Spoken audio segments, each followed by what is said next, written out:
bienvenue. Vous nous écoutez sur le www.radioalfayda.net. Alfayda, c'est la référence. mbokk yi ñoo ngi leen di nuyu yéen ñi safoo di ànd ak Alfayda FM kaddu gi di bàyyeekoo ci immeuble Cheikh Imam Assane Cissé fii ci dëkk bu sell bii di Medina Baye dal leen ak jàmm ma jukkil leen li gën a fës ci boppu xibaar yi. gannaaw faatu ko Aziz Dabala ak Wali nag ca Pikine Technopole indi nag njàqare ci askan wi fii ci diwaan bu Kaolack tax nag ba ñu ngi sàkku kaaraange gu mat ci biir réew mi teg ci itam nag di fësal peine de mort ngir tamit nag ñu mën a indi njeexantal ci jëf yooyu lee waaye saytu yi tamit nag drogue bi nga xam ne gone yi ñu ngi koy jëfandikoo dañ ca dikk ak Cheikh Tidiane Diagne gàndul bàyyi nag di kuréel bi takkee ñaar fukk ak ñaari dëkk faytee nag ci île bi doon ay taalibe Baay ñu ñëwoon nag seet si Ansaaru Diin ci Kaolack ngir tamit nag waxtaan ci seen kuréel boobule waaye itam nag waxtaan ci wàccaayu gàmmu gi dañ ca dégg Soxna Ngoone Njaay ndoxum robinet yi ci diwaan bu Kaolack nag am lool jafe-jafe askan wi itam nag di ko daal di jooytu ndax nag wóoratu la jëfandikoo tax nag ba ki nga xamante ne moo di Abdou Badio mi président régional bu ASCOSEN àdduna ci dañ ca dikk ci biir xibaar yi buñ ca noppee dañ ca toftal xibaaru biti réew ak Alioune Badara Diop tàggat yaram ak Cheikh Tidiane Diagne rar keppale ko li ci yéene kaay ak Seydina Omar Cissé mbokk yile bokk ci li fi nar a ruusee ci ay xibaar ngeen taaxilu tuuti ma dugg ak yéen ci yaatal wekk faram fàccee bi gannaaw bàkk bi lay doon. xibaar yi ak Mariama Ba.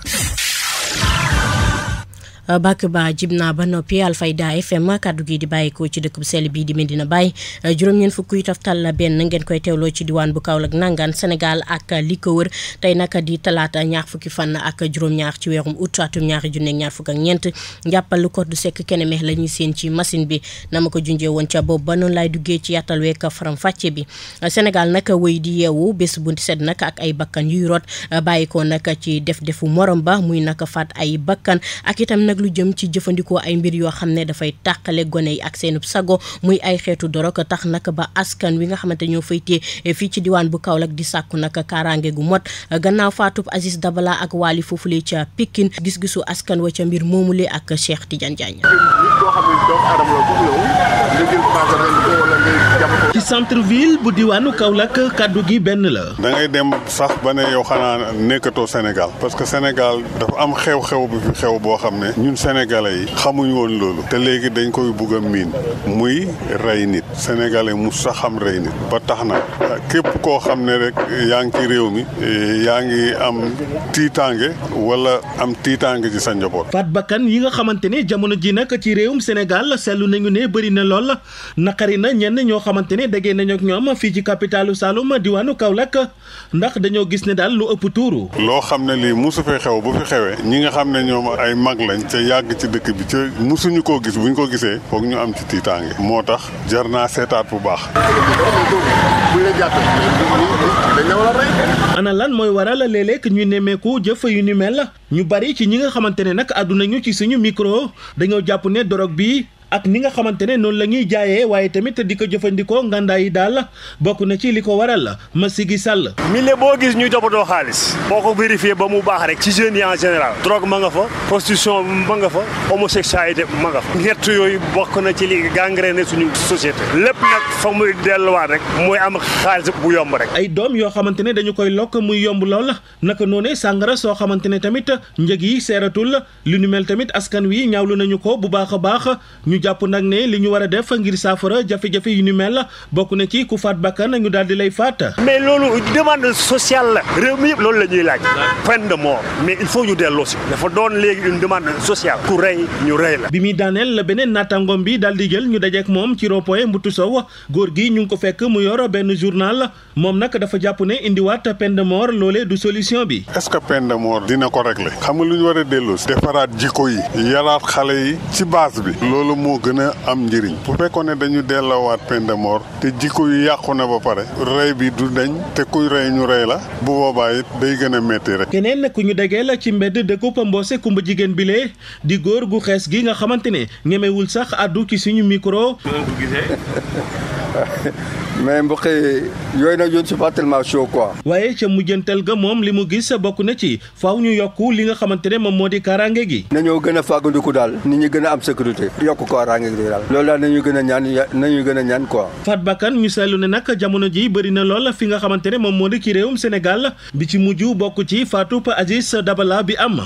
ca Pikine. ci faatu googule sax nag Massigi Sall nag dëkk ci diwaan bu Kaolack la mu ca gis daal mooy violation yu bëri daal ci biir réew mi boo ko bàyyee xel xaalis bokk na ca la koy waral ndax daal jamono jile ni ñuy mën a amee xaalis boobule nañ koy wutee daal du tegu ci yoon kàddoom Cheikh Tidiane Diagne moo ñu ko taataanal. fat bakkan yi bëri na wax dëgg yàlla société bi ñu nekk dafa mel ni dafa changé radicalement xàmmeetuma suma peuple man ils sont devenus violents les années 80 ba 90 buñ déggaan dañ naan ay étranger la mais on s'est rendu compte plus tard que en vérité ñun ci suñu bopp ñooy def ñaawteef yi nekkatul ay étranger ñun la ci suñu biir lan moo soppi suñu peuple ba ñu violent c'est une question li ma ci gën a jàpp moo di amatul benn valeur ci réew mi lu dul xaalis juddu nekkatul valeur xam-xam nekkatul valeur xaalis rek mooy valeur mooy raison bi gën a pousse peuple yi ñu violent boo ko yorul bokkatoo boo ko amee ñu teg la ci kaw ak noo ko mën a amee raison boobu kese moo pousse peuple yëpp ñu violent léegi ku nekk war na wut nu mu nekkee à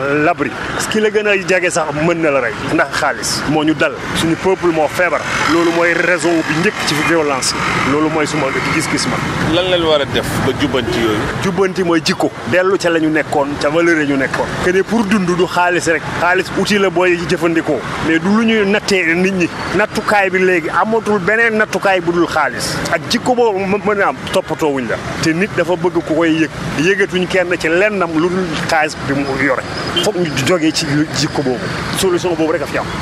ñu bàyyi ko nag ci wàllum faatu bakkan yooyu lee dem nag ci ndoxu robinet yi nga xam ne ñoo nekk fii ci diwaan bu Kaolack dañu nemmeeku ne daal dafa wécceeku ci melokaan ak itamit nag ci cafka askan wi nag di ko daal di joytu Abdou Badio mi nga xam ne nag moo di président régional bu ASCOSEN àdduna ci micro Cheikh Tidiane Diagne. qualité ndox bu bon bi nga xam ne moo nekk Kaolack parce que ñun constaté nañ ko fii ak ay fan Kaolack waay yëpp ak ñun ñëpp seetlu nañ ni Kaolack ndox mi qualité bi baaxul lu taw baaxul ñaar la benn bi ndox mi dafa saf xorom ñaareel ba robinet yi boo ko xellee robinet bi dafay xonk boo xam ne vraiment tax na ba ñu koy naan sax dañ am xelu ñaar di ko naan tax na ba loolu bi ñu ko seetloo ni ñu bëree woo ñu téléphone ñu def ci ay intervention après ci la waa Sen'Eau moo directeur bi moom tam mu tontu ma mu ne ma fekk ay fan dinañ ci am saafara ci ndox bi nga xam ne moo ne Kaolack te ñoon sax dinañ ko yóbbu ci laboratoire bi ñu ko yóbbee laboratoire tam gis nañ ni effectivement loolu lu am la qualité ndox bi nga xam ne moo ne Kaolack lu ma leen wax noonu lu am la. ñoo ko yóbbu laboratoire. ñoom waa Sen'Eau parce que bi loolu amee intervention bi waa Sen'Eau dañu ñëw yónni seen équipe sur le terrain def ay prélèvement maanaam di jël tokk ndox bi di ko yóbbu ci ay labo yoo xam ne wax dëgg yàlla moo leen mën a wax ni ndox mi qualité bi baax na baaxul après ci lañ def yóbbu ko ci labo yi ñu ne fekk ay fan incha allah ndox qualité bi dina ñëw ci anam bu gën ba nit ñi di ko jëfandikoo xonkaay bi nga xam ne moom moo nekk ci ndox mi dootul xonkati te saf bi nga xam ne moom la safee xorom bi tam loolu tam dina dëñ. foog nga ne war naa am ba ñuy xaar ay fan ndax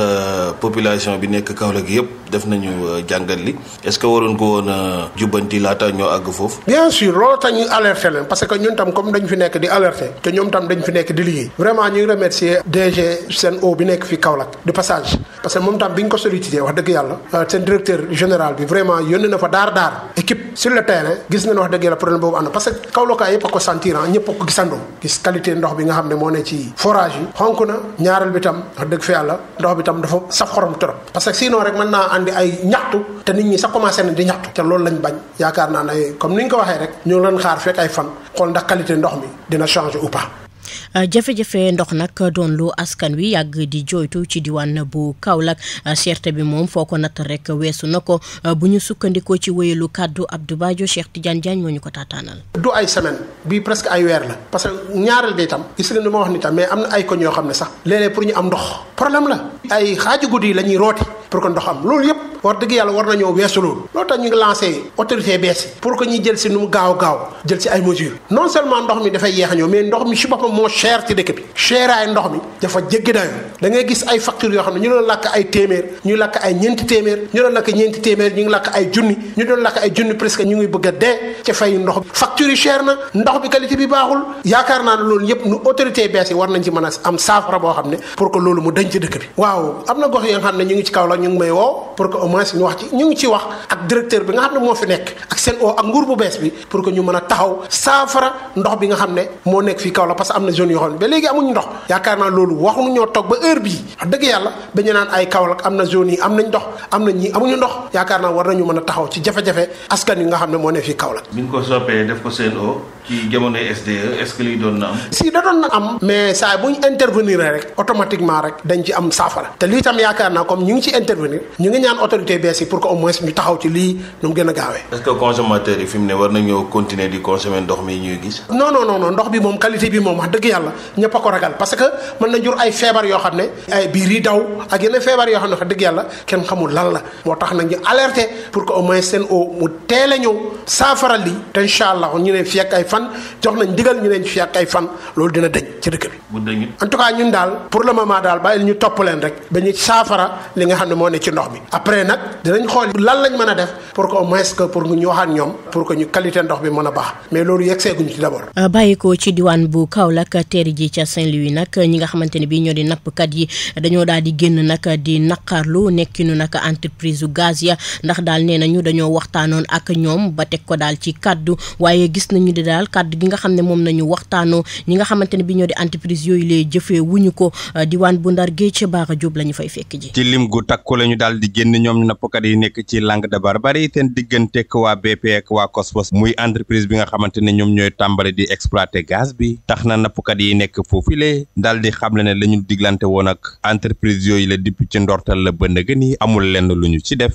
dafa am lu fi nekk loo xamante ni bii ba nu juddoo ba léegi ñun fi la ñu nekk di fi liggéey tey mu am lu fi feeñ loo xamante ni Sénégal yëpp a ko bokk muy gaz nu jël benn plateforme boo xam ni fi la ñuy utiliser gaz bi fi la ñu war manqué ci gaz bi ñëw teg ko ci kaw xeer wi nga xamante ni bii boo déggee jatara gi ñuy wax libéré jatara bii ñuy wax ni jatara benn xeer la woo xamante ni bii fi la waa Ndar yëpp di suturloo ñëpp fi la noo dawee dépense ñu woonu ñu waxtaan ak ñoom waa BP ni leen fii nu teg plateforme bi place la boo xamante ni fi leen daan suturloo ñu ni dinañ nu defaral yeneen i jatara yoo xam ni moo gën jatara bii nga xamante ni bii fi leen daan liggéey. ànd ak loolu seen bërëb bii nga xam ne mooy seen or ñu koy duppee jatara mu nekk benn xeer ci biir géej ñu doon na ko dépp ci seen maam gannaaw waxtaan yi njëkk yu dox ci seen digganteeg waa BP ak waa Cosmos xamle woon nañ leen ne seen liggéey fawu ñu teg ci loxo waaye nag lu toll ci juróom benn jatara danañ leen ko créel waaye ba nëgë ni France. daje nañoo ak ñoom si ay réunion ëpp na 20 réunion yu nu réunion ak ñoom mais ñu nekk ak ñun si ay dig rek ba ñoo ngi si première phase deuxième phase ba troisième phase léegi ñoo ngi ci quatrième phase nekk si phase u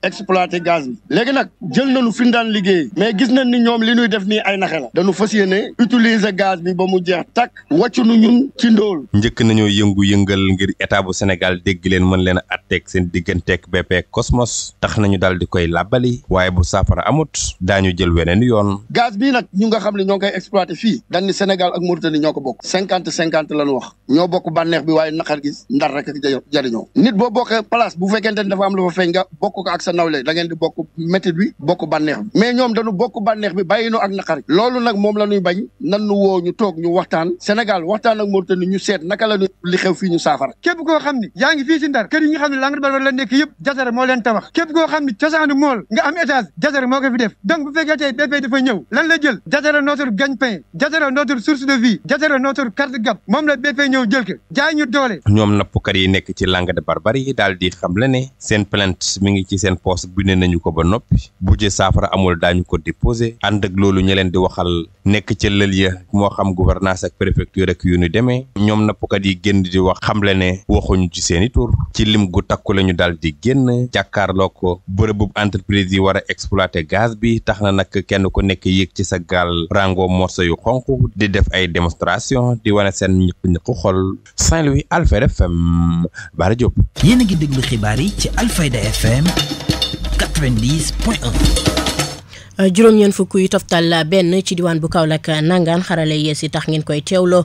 ca biti réew ñi nga xam ne nag ñoo di cellule Pastef nag ba ca Ngàcce Nawde nag ñoom ñoo amaloon bés di ca jëmbat nag ay garab ngir gën a mën a taaral ak itam nag sàmm alam bu Ngàcce téeméer ak ñeent fukki garab la ñu fa jëmbat Alim Badara Diop la ñu cay àndal. ngir gën a mën a taxaw li nga xamante ni moo di alam gi la nag ci dëkkaat yi cellule Pastef bu Ngàcce Nawde nag jot nañ amal nag ab journée boo xamante ñeel li nga xamante ni moo di wàllum reboisement maanaam jëmbati garab ci diwaan bi nga xamante moo di ci Ngathie Nawde ak ci Dufangu lu tolloon nag téeméer ak ñeent fukki garab jot nañ koo jëmbat ci dëkk boobu lee commandant Tayfourou Sané Badiane moom mi la nag mooy chef secteur eaux et forêts bu Guinguinéo. boo xoolee le nombre d'arbres c'est 140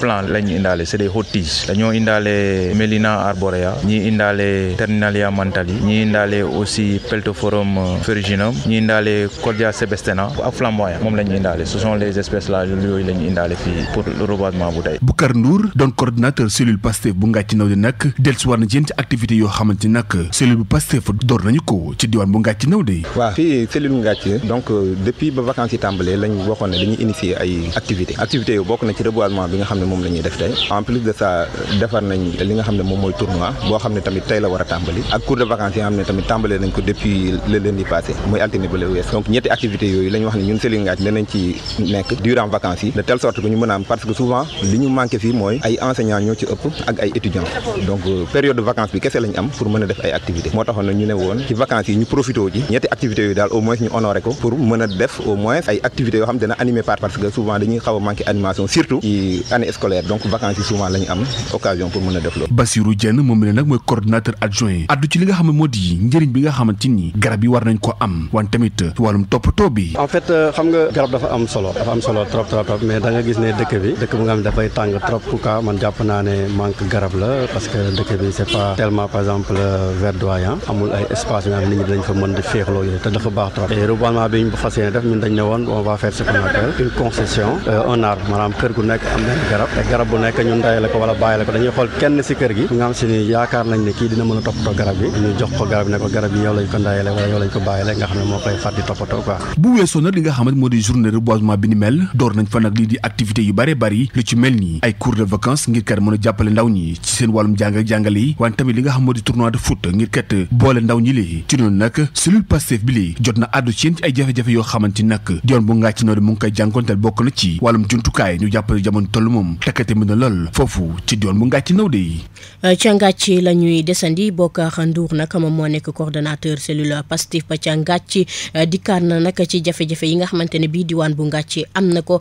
ci wàllum yoon bërëbu fajookaay ba ci tamit nag courant kàddoom Alioune Badara Diop moo ñu ko taataanal. loolu moom mooy problème mu Ngathie parce que tey daanaka amul benn infrastructure boo xam ne am na fi que ce soit le côté sportif maanaam wàllum tàggat yaram ba nii tournoi bi nga xam ne moom la ñu war a tëgg terrain bi ñu koy tëggee donc nekkul terrain boo xam ne terrain municipal la te loolu yitte woon nañ ko beneen bi tey amul benn talib bu xam ne jóge na wala mu jaar ci biir Ngathie bu dul route nationale numéro 1 bi te tey jàpp naa ne commune bu Ngathie Nawde soxla na yoon boo xam ne jóge na Ngathie Nawde dem Ngolum jóge tamit Ngolum dem Guinguinéo maanaam au moins pour mobilité bi gën a yomb beneen problème bi nag mooy rang boo xam ne tamit war na fee mën a jóge dem ci géej ga ndax fii Ngathie Nawde principale activité bi moom mooy xorom si donc bu nekkee ne xorom si mooy suñu activité te dañoo am ay jafe-jafe pour acheminer xorom bi fii parce que bu xasee taw premier taw rek jeex na maanaam xorom mënatul jóge géej ga ñëw fii donc loolu problème la beneen bi nag mooy wàllum courant loolu moom soxla nañ ko trop parce que boo xoolee commune Ngathie Nawde déjà le village rek may wax à part les 3 quartiers yi ma njëkk a cité quartier Diamaguène ba léegi amul courant amoo bu Duufaangu tamit amul courant te yooyu yëpp ci village bu Ngathie Nawde la ak quartier bi nga xam ne moom mooy Sandangatam tamit ba léegi amul courant donc loolu di ay problème yoo xam ne ñoo ngi koy jànkonteel ci biir commune bi boo xoolee dëkk yu mel ni Daga Daawur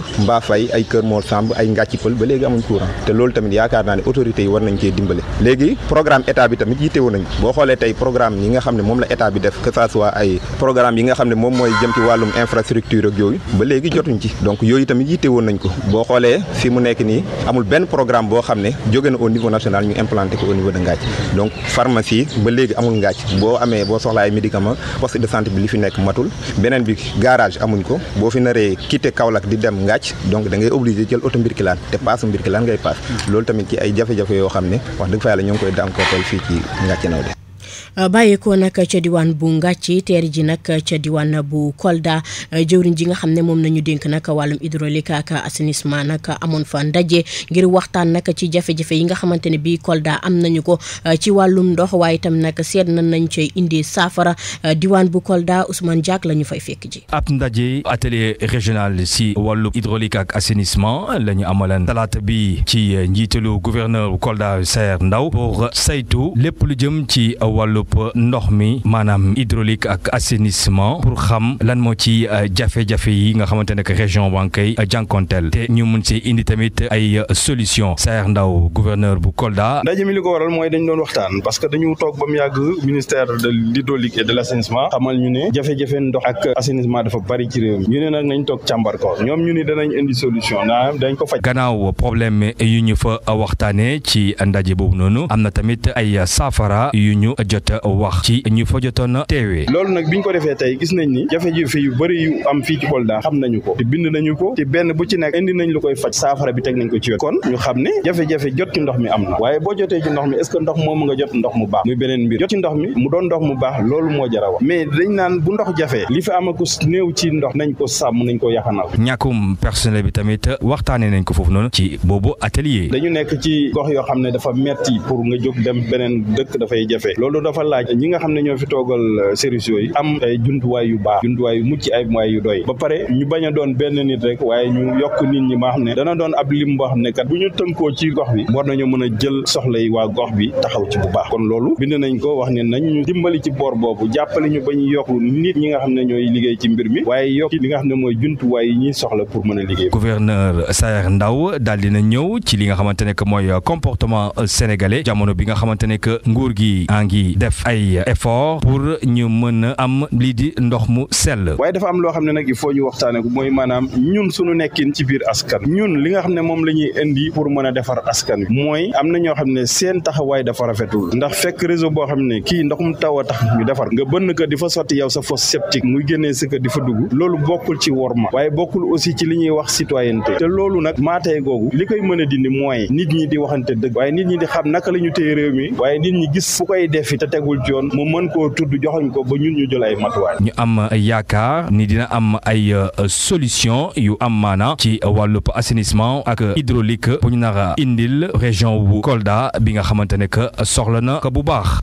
IMCA nag doon mbootaay bi jàppale ndaw ñi nag ci wàllum formation ngir nag yombalal leen ñu mën a am ay xëy seenub samp nag ci diwaan bu Kaolack ak léegi bu ñu ko xaymaa yàgg na lool taxawaay bi nga xam ne nag mbootaay bi am na ko Ndeye Fatou Cissé la ñu cay àndal. mu nekk Kaolack depuis 1984 IMCA di association boo xam ne ay jëfam man ko jëmale ci ndaw ñi mission yàq la nga xam ne moo ko tax a jug secrétaire exécutif régional bu kuréel gi ci Kaolack di Pierre Léon Sarr di ñu ko xamal. voilà li ñu tax a jóg mooy jàppale ndaw yi sur tout ce qui a trait avec la formation ak insertion également pour mën leen a yombal utum xëy bi ou am liggéey bi. alors suñu mission donc mooy tàggat ndaw bi tàggat ko formaté ko formé ko. bu ñuy wax lu jëm ci résultat tey nag IMCA ne am na ca lu takku. donc côté résultat yi aujourd'hui ñu ngi sant yàlla bu baax parce que depuis 2019 minimum accompagné nañ plus de 500 jeunes minimum depuis 2019 à travers les différents projets yoo xamante ne gunge nañ leen ci phase d'orientation en rapport avec le CAOSP phase également de formation phase d'insertion donc loolu mu doon mbégte bu rëy ci ñun moo tax presque chaque jour nit ñaa ngi ñuy woo service pour jàppale leen surtout les bàjjenu gox dañu mettre en rapport avec certains jeunes pour ñu mën leen a gunge en tout cas pour ñu mën a vraiment bañ a sànku am ci lu ñu jàpp ba mu mën leen a may ñu am liggéey donc il faut également comprendre du ñëpp mais dans le cadre des projets souvent am na ñoom jeunes yoo xamante ni les bénéficiaires dañ leen mën a gérer seen fay maanaam seen fayu école donc ñun ñoo koy gérer ce qui fait que jeune gi luñ koy laajte mooy mu dem école mën a jàng mais lépp lu jëm ci modalité financière ñun ñoo koy gérer c'est dans le but ñu permettre jeunes yi ñu gën a mën a dem dellu école parce que aujourd'hui quoi qu'on dit Sénégal dafa soxla ay ndaw yu jàng c'est pas jàng seulement français mais jàng dans le sens où jàng métier jàng leneen ak leneen loo xamante ni dina mën a amal njëriñ ba aujourd'hui yow nga mën a amal njëriñ sa réew. jël ndaw teg ko ci kanam waaye ànd ak nag di ko tette ba mu mën a nekk ci position boo xam ne dana ca sukkandiku jëriñ boppam ci loo xam ne nag njeexital ya day yóbbaale fànn yu bari IMCA ne nag loolee bokk na ci vision wam bi gën a mag. donc partir du local pour impulser le global. Pierre Léon Sarr nag moom mooy secrétaire exécutif IMCA nag ci Kaolack àdduna ci nag ni ñuy jàppale ndaw ñi gunge leen ni tamit ci ay projet yu am solo kàddoom Ndeye Fatou Cissé moo ñu ko taataanal. ñu ngi à Kaolack depuis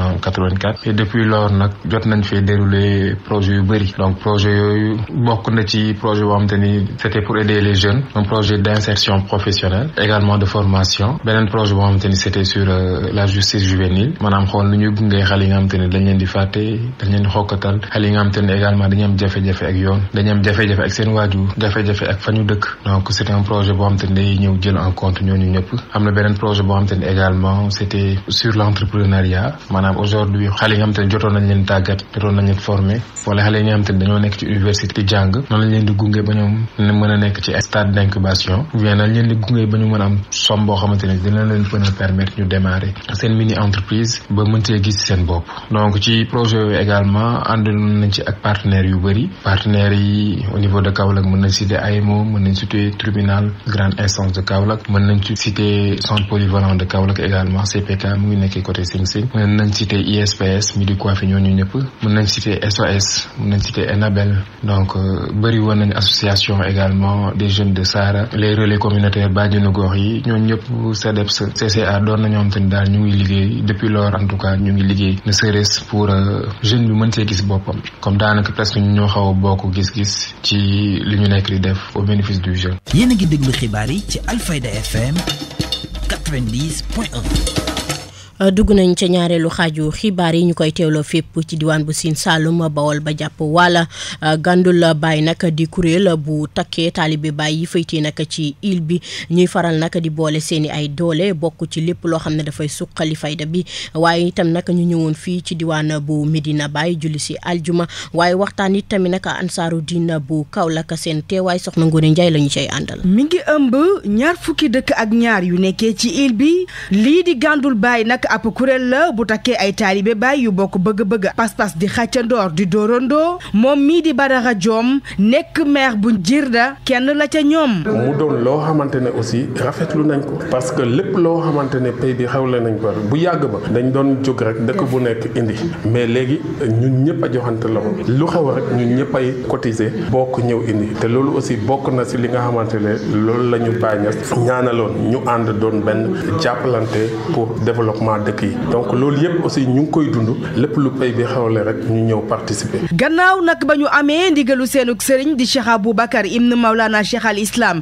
El Hadj Ibrahima Niass ñoom nag waa Gandul Baay yooyee ñu ne joxante nañu loxo ak groupement Ansaarud-Din département bu Kaolack bi lu ni mel ab ndaje bu waxtaan moo ko doon mandargaal. effectivement joxante loxo ànd liggéey gën a def résultat fi nga xamante ne foofu lañ yemoon ñun ñëpp ñu fexe ba gën a weesu foofu jëm si kanam ci ndimbalu taalibe yi ci njëriñ ñëpp képp koo xamante ne jullit nga te ñu gën a kontaan tey si bésu aljuma vraiment ñu ñëw julli juma ziyaare sëriñ yi ñëw bokk ak yéen li nga xamante ne mooy jotaay bi sant yàlla daal donc yal na yàlla def vraiment ànd bi gën a yàgg ñu gën a jëm si kanam. ca jotaayu diisoo ak sottante xalaat boobee ñu doon amal ci seen ak digganteeg Ansaarud-Din bu Kaolack bi moom maire bu Jirnda gis ne lu ni mel nag yokkute la ñu ca mën a jëlee rawatina ci wàccaayu gàmmu gi ñu dëgmal. kon nag bu loolu yëpp amee nag loolu daf ñu dimbale si côté organisation ak côté xamante donc ñuy waajal gàmmu donc tey occasion la aussi ñu ñëw fii si bureau Ansaarud-Din bi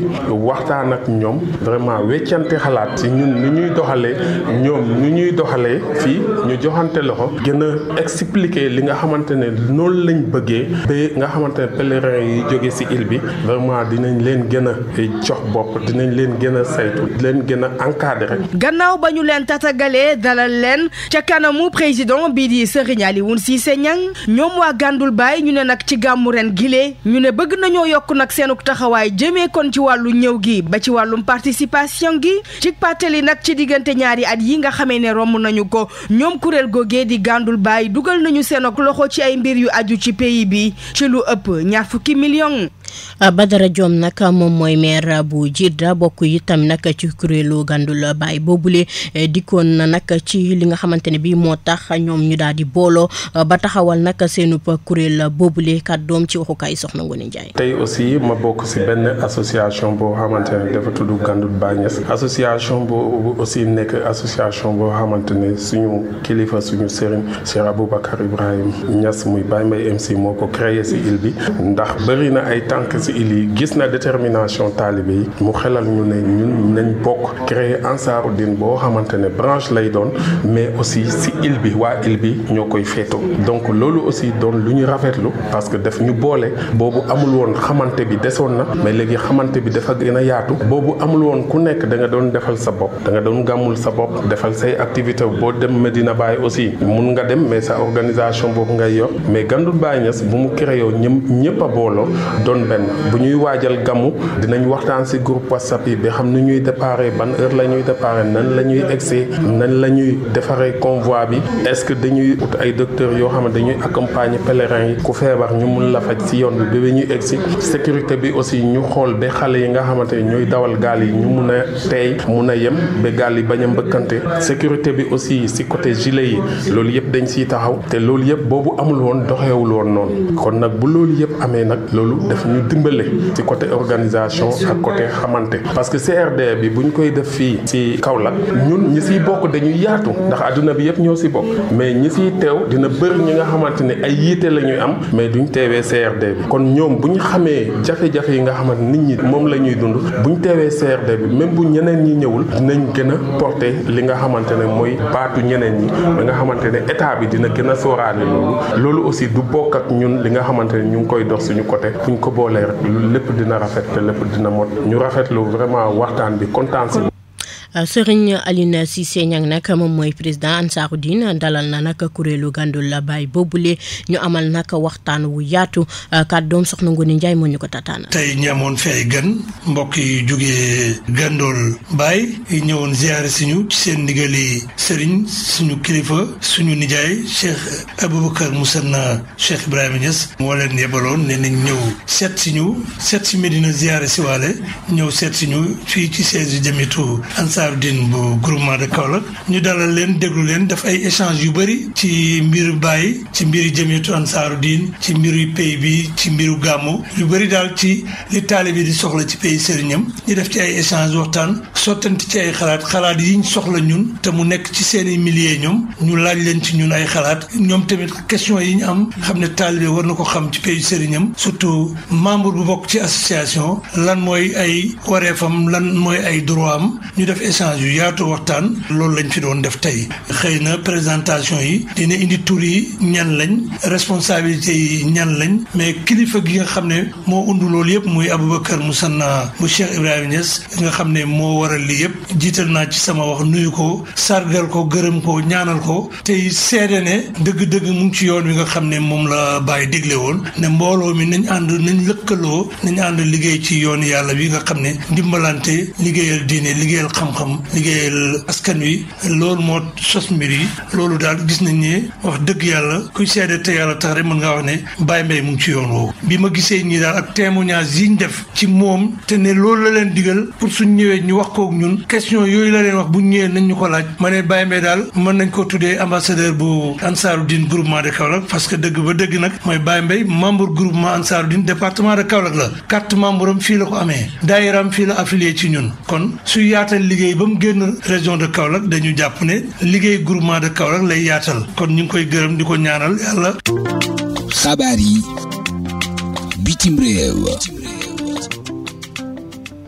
xibaaru biti réew yi Alioune Badara Diop maa ngi lay dalal. maa ngi lay ziar baax a baax soxna Mariama xibaari bitim réew yi nag des koy door ci réew bu Algérie nag wax ci li nga xam ne waajtaay élection présidentielle yi nga xamante ni nag ay fan dong des ñu dem ci nag ginnaaw bi nga xam ne jàpp nañ date bi leen nag si juróom-ñaari fan ci weeru sàttumbar bi ñu fas yéene dënmal foofu ci réew bu Algérie nag ki nga xam moo di président sortant bi di Tebboune moom mi ne nag bokk na ci élection yi nag fas yéene nag amal li nga xam ne moo di ñaareelu mandat ca ba suba juróom-ñaari fan ci weeru sàttumbar bi ñu fas yéene dënmal jamono toll nag mën si jàpp nag ay adversaire ku ci mel ni Abdoulaye Hassani Chérif bokk ci parti islamiste MSP ak ki nga xam moo di Youssef Aouchiche bokk ci parti historique bii la di FFC jamono toll na ginnaaw sondage yi nga xam ne ko def nag mën na jàpp ni ki nga xamante ni moo di Abdelmadjid Tebboune waxtu bi ñu toll mën na jàpp ni moom mi leen mooy favori ci élection présidentielle yi nga xamante ni nag fas nañu ko amal juróom-ñaari fan ci weeru sàttumbar foofu ci réew bu Algérie. xabaar yi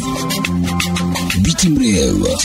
ñu dem ci réew Burkina Faso na wax ci nag bilan bu diis boo xamante ni ko nemmeeku nag cong bi nga xamante ni way terroriste yi jot nañ ko amal nag foofu ci réew bu Burkina Faso ginnaaw bi nga xamante ne kii di jëwriñ ñi ñu dénk wàllum sécurité bi nag di Mouhamadoul Sana jot na fësal xibaar yi ni mel ñu gën ci ràññee nag ay doomu aadama yoo xamante ni nag dañu bokk ci wéy armée bi lee nag cong bi ni mel nag nemmeeku nañ ci nag ay doomu aadama yoo xam ay civil lañu ñoo xamante ni tamit ñàkk nañ seen bakkan ci centre nord bu réew Burkina Faso ginnaaw xibaar yi nga xam ne jot nañ ko nag si njàppandal suñu nattaango taskat xibaar yi bokk ci kuréel gi di RFI jot nañu fësal lu toll nag 200 doomu aadama yoo xamante ni ñàkk nañ seen bakkan ci noonu nag jot nañ nemmeeku nag ñeent ci ay jëwriñ yoo xam ne ñu ngi bokk ci gouvernement bi ak ki nga xam mooy chef d'état-major des armées jot a dem nag ca dëkkuwaay boobule di Kaya ngir kat xool situation bi nga xamante ni nag am na fa masaw ñi nga xamante ni nag ñoo amee ay gaañu-gaañu ci cong bi ni mel wante tamit jaale waale ñi nga xamante ni ñu ñàkk seen bakkan teewul ne nag gouvernement bi moom la jël na ay matukaayam ngir ko jéem a xool nañ mën a def ba gën a taxaw askan bi li ci seen wàllum sécurité. xabaar yi bitim réew. ñu jeexale xibaar yi bitim réew ca Pakistan wax ci ay cong yoo xamante ni ko nemmeeku nag te ñeen defuñ ko ñu dul waaye séparatistes yi luy toll nag juróom fukk ak benn doomu aadama nag jot nañ leen faat foofu ca province pakistanaise bi di Balochistan ci cong yi nga xam ne nemmeeku nañ ko nag lii nag mën na si jàpp na bokk na ci wàllum rébellion bi nga xamante ni ñu ngi koy nemmeeku foofu ca réew Pakistan ginnaaw bi nga xamante ni nag gouvernement bi moom mën a jug na ngir kat addu ci wante tamit indi ci ay saafara ngir mbir moomu li mën fa jeex wante wu ne nag ba tey askan bi nag ñu ngi dund ci fitna. xabaar yi bitim réew. sant la gërëm la bu baax a baax soxna Mariama fii la ñu yem ci xibaar bitim réew yi yàlla mi borom jàmm te ku mu jàmmal nga am jàmm yàlla nañu may jàmm.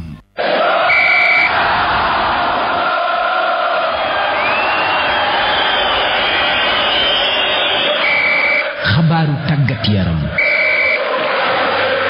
xibaaru tàggat yaram yi Cheikh Tidiane Diagne maa ngi lay nuyu. soxna Mariama Ba maa ngi lay fay di nuyu mbokku déglukat yi dal leen jàmm ci xibaaru tàggat yaram yi dañu koy tàmbalee ak wàllug lambu gën na ca fës nag li nga xamante ne moom moo di njiitu CNG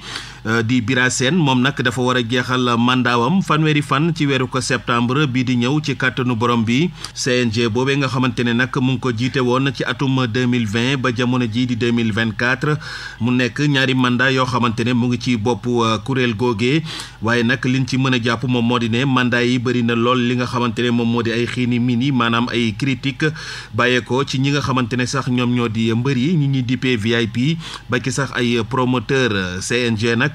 jamono ji li nga xamante ne moom moo di jiite ko ñu bëree bëri yëkkati nañu seen loxo ngir daal di nekk président kuréel gu ni mel bokk na ci ki nga xamante ne moom moo di jamaïcain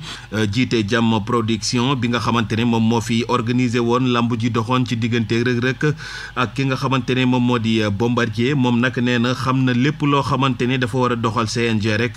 ngir daal di koy jiite waxtaanee wàllug football ak li nga xamante ne moom moo di mbirub Habib Diallo moom international sénégalais bi le nag jamono ji ñu bëree bëri dañoo jàpp ne dina jógee ca club bi mu nekk ca Arabie Saoudite ndax gis nañu ne daal ab neexoo amatul ci digganteem ak Vitor Pereira gannaaw bi ñu amalee jongante bu njëkk bi nekk ci Premier League samedi ñaar fukki fan ak ñeent ci weeru août atum 2024 moom moomee nga xamante ne nag moom moo di Habib Diallo ñu bare bari jàpp ne daal war na wutali yeneen club yoo xamante ne dafa ñeel wàllug football équipe bii di Montpellier bàyyi na xel lool ki nga xamante ne moom moo di Mamadou Lamine Camara moom milieu de terrain bu Sénégal bile. ñu waxtaanee wàllug basket FIBA 2026 Ndioma Kane bokk na ci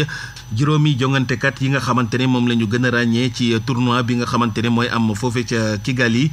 mu nekk nag basketkat bu jigéen bu ñu gën a ràññee ci réewum Sénégal ca tournoi boobee Ndioma Kane nag dafa bokk ci ñi nga xamante ne ñoom ñoo di 5 majeurs yi bokk ci tournoi boobee ngir daal di qualifier li nga xamante ne moom moo di mondial ci wàllug basket atum 2026 ci jigéen ñi war a am foofe ca Kigali. ndaw Sénégal boobee di Ndioma Kane nag ñu fàttali ne mu ngi toll ci ñaar fukki at ak ñaar bokk ci jongante yi nga xamante ne amal nañu ko ci qualification bi mu bokk ci ñi nga xamante ne ñoo gën a ràññeeku ci wàllug pass ñëw fii ci réewum Sénégal waxtaanee Ligue Pro ci lu soxal wàllug jiite équipe bi nga xamante ne moom moo di Stade de Mbour ñi nga xamante ne nag ñoom ñoo di ñooñ ya fa nekk dal nañuy ñoomee ñaari kàngam lu seen xam-xam màcc jëm ci wàllug football bokk na ci Pa Gueye ak El Hadji Seck ngir ñu ñu daal di jiite équipe bu Stade de Mbour bi nga xamante ne Mamadou Ndiaye di Pa Gueye ak Alaaji Seck mi ñu daal di boole ngir ñu daal di jiite équipe boobee am nañu lool expérience loolee nag bokk na ci li tax ñu daal leen di tekk ci boppu club bi waaye tamit wax nañu ay kàddu yoo xamante ne dal na ba mën a teg stratégie ngir Stade de Mbour daal di dem fi nga xamante ne moom moo di ca kanam nomination boobee nag di xibaar bi mu ngi jip niki dimanche bi ñu génn ci tabeef gi nga xamante ne tabb nañ leen ko ñoom ñaar ñu war a jiite équipe bu Stade de Mbour ñaari at yi ci kanam ci kàttanu borom bi lii mooy li gënoon a fës ci xibaaru tàggat yaram soxna Mariama Ba ñu ngi lay gërëm di la sant. li ci yéene kaay yi L'Obs, Le Soleil, Sud Quotidien, Walf. li ci yéene kaay yi ñu ànd ci ak Seydina Omar Cissé. lan bikum Aminata Mbengue Ndiaye fa nara fori new Abdoulaye Daouda Diallo fa nara fori new ndax ñaari kër yañ jiite muy Haut Conseil ak Conseil économique social njiiti réew mi Jomaay Fay fa koy tas niki alxamis bii di ñëw ba tax l'évidence yéen kaay ne ñoom ñaar ñooñu fa ñoo nar a dem à la traite Le Soleil yéen kaay na njiiti réew mi Jomaay Fay fa yónnee décret bataaxal président assemblée nationale woolu député yi alxamis bii ngir ñu wote projet de loi bi nga xam ne fay tas au conseil ak conseil économique social yor yéen a kaay mel ni ku naan loolu président Diomaye Faye def nag warta bett kenn ndax fu ko diggee woon ci campagne bi ne sénégalais yi bu ngeen ma falee ñun waa Pastef yi fañ fiy dindi institution yi nga xam ne xamul benn njëriñ lu may yàqum xaalis président Macky Sall fa ko créé ngir dugal fa ay responsable politique am neexalee leen ndax sénégalais yu bëri xamuñ te gisuñu lan mooy njëriñu au conseil ak conseil économique social te faa lañ ci yokkal leen fukki milliards ak juróom bu ko président Diomaye Faye tasee moom la ci Sénégal di gagné nguur gi léegi fukki milliards ak juróom yooyu xaj na feneen ci jafe-jafe askan ñu dugal ko fa lii yéene kaay na leen hée faa bëgg ngeen def ndànk yéen fa ngeen di wax mel ni affaire bi jeex na wote nañ ko déedéet est-ce que assemblée nationale député yi danañ topp président Diomaye Faye ci li mu bëgg est-ce que danañ ko wote léegi su ko yéene kaay na ko faa lay tontu gis nga projet de loi boobu ngay wax député yi gën a bëri assemblée nationale muy waa Benno Bokk Yaakaar yi duñ ko wote maanaam affaire bi du jàll Pastef ñoom seen député yi bëri wuñ fa te projet de loi bi pour mu jàll 99 député ñoo ko war a wote laas yéene kaay na ko waa léegi yow faa lay leeralal leen gis nga député Benno Bokk Yaakaar yi buñ dofloo ba ñàkk a wote projet de loi bii su boobaa fañ koy réccu de ndax su boobaa nguur gi bu wote député yi ñëwee fa ñuy wax sénégalais yi na leen gis ngeen Benno Bokk Yaakaar seen député yi fa ñoo bañ a wote ñu yaxanal xaalisu réew mi wotel leen ñu su ko defee ñun bu ñëwee tas ko beneen bi ci topp loolu fay tax tamit su boobaa président Diomaye gën a sukkandiku ci tas assemblée nationale vox populi ne benn député bu Benno Bokk Yaakaar moom dafut de wax na ko nee na gis nga ñun buñ bañ a wote loi bii su boobaa nguur gii rawatina waa Pastef fi fa ñuy boole ak askan wi jaxasuñu ak ñoom te su boobaa askan wi fa ñuy weddi laa si yéen a kaay na waa léegi kon yéen est-ce que foogu leen ne président Diomaye Faye fa leen a defal piège ndëgg sërëx la leen tegal yéen waa Benno yi su ngeen wotee affaire bi baaxut ci yéen su ngeen ko ñàkk wotee baaxut ci yéen léegi si ko yéen a kaay na leen faa leen di xamal leen Abdou Mbow fa xoolu mboolem député Benno Bokk Yaakaar ni ki tey jii ñu waxtaan xool ba xam fa ñuy wote affaire bi wala duñ ko wote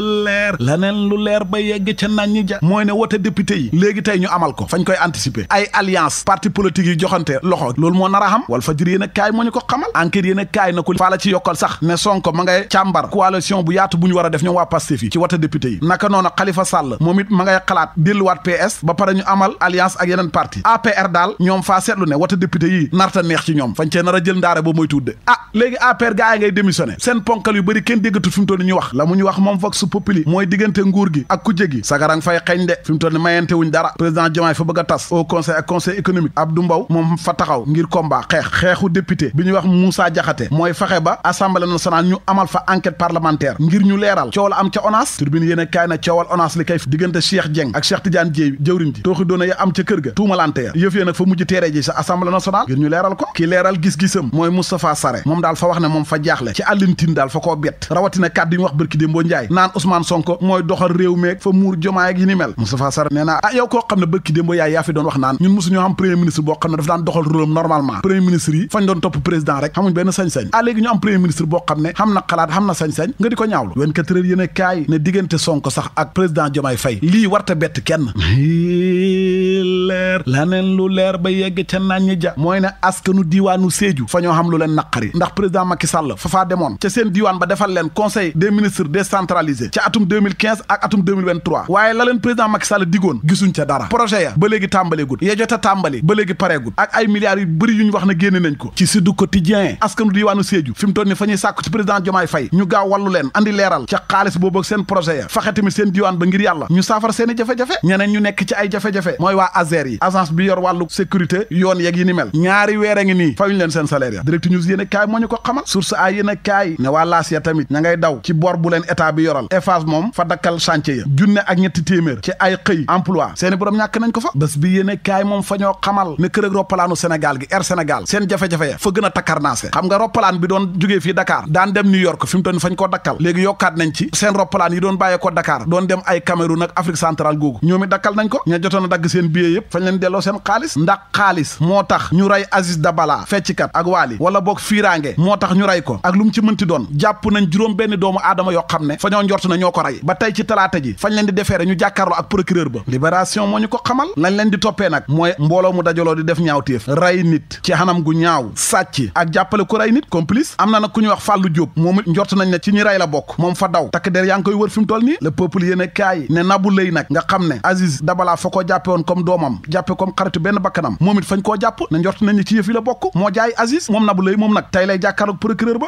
l'observateur ne faa leen di wax kan mooy Nabou Leye dundu gu doy waar la xam fa teel a ëmb am doom nekkoon it ab star ci podium yi fi ñuy feccee fa doon suyee théâtre téléfilm yi waajuru Aziz Dabala ak Waali takk dere fañ leen a déglu léegi ko yéen a kaay ne mbiri Aziz Dabala yi kay fi mu toll nii enquête ba fa takkarnaase te tamit mooy coow ci dëkk bi fi mu toll nii ay téeméeri live ci TikTok bi ngay gis ñu ko ciy xamal procureur moom ba léegi waxagut la mu wax moom Bah Diakhaté ginnaaw bu mu génnee kaso mooy fa xam mbégte ci ne moom moo njëkk a nekk ku nguurug jomaay gi jàpp tëj kaso mu ngi ko waxee ci le quotidien yéen a kaay Dakar Presse yéen a kaay moom fa ñoo xamal ne Sidi Diop woykat ginnaaw buñ ko jàppee tëj kaso ndax fa doon dawal oto xamul permis ak këyitu oto xàttee nañ ko mujj nañ ko bàyyi mu dem ñibbi këram waaye fañ koo xalamaan nag fa fay fanweeri junne Dakar Presse yéen a kaay ne attekat ya seen ak mbaax moo ko sowee de donte moom Sidi Diop wax na leen ne li ngeen ma jàppee maa ko def faay jéggalu faa juum te dootuma ko defati baal leen ma xàq l'évidence yéen a kaay moom fa ñoo xamal ne ca diwaanu Matam fa xam ab gaal goo xam ne fa faa suux ba juróomi doomu aadama faatu ca libération na ko faa la ci yokkal juróom-ñeenti doomu aadama la ñoo faatu diggante Matam ak Kafountine ci ñaari gaal yu fa suux lii yéene kaay moom fa ñoo xamal na chicha ak cigarette boobu nga xam ne fañ koy branche ci courant bi ngay mëq saxaar si sëm la mel ni sébu bu tàkk fi mu toll ni mi ngi bëgg a jeexal ndaw ñi de point actu yéene kaay dëggal ko ne ndawu Sénégal kay fi mu toll ni fa ñuy jëfandikoo drogue lu bëri fa ñuy jëfandikoo alcool sàngara si fa ñuy jëfandikoo tamit wàllu néegu sëy drogue sàngara jigéen xale góor yi bëri ci loolu lañ nekk yéene kaay bi ne réseaux sociaux yi nag bokk na ci li leen ci gën a ñaax ak ay influenceurs yoo xam ne fañ leen di toppandoor yéene kaay bi ne waaye tamit est-ce que waay juru xale yu góor yi ak xale jigéen yi est-ce que duwut fa ñoo démissionné maanaam la leen waroon yar gi ak jubbanti seen doom yi fañ koo bàyyi seetaan xale yi rek mbokk yi li ñoo fi rusé woon ci ay xibaar Alfayda FM juróom-ñeent fukk yu toftal la benn xibaar yi ma feggoo woon ci Codou Seck kenn me ci machine bi ñoo ngi leen di jaajëfal yéen ñu doon teewlu xibaar yi kaddu gi doon bàyyi ko si studio Alioune Momar ci mobile Cheikh Imam Assane Cissé fii ci dëkk bu sell bi di Medina Baye ñuy ñaan rek yàlla muy borom jàmm ku mu may jàmm nga am jàmm yaa nañu yàlla may jàmm fu ñu toog di dégg jàmm di gis jàmm mbokk yi cant ak ngërëm ñeel na leen woy leen di ànd ak programme yu am solo yu Alfayda FM jërë ngeen jëf. xibaar yi ak Mariama Ba.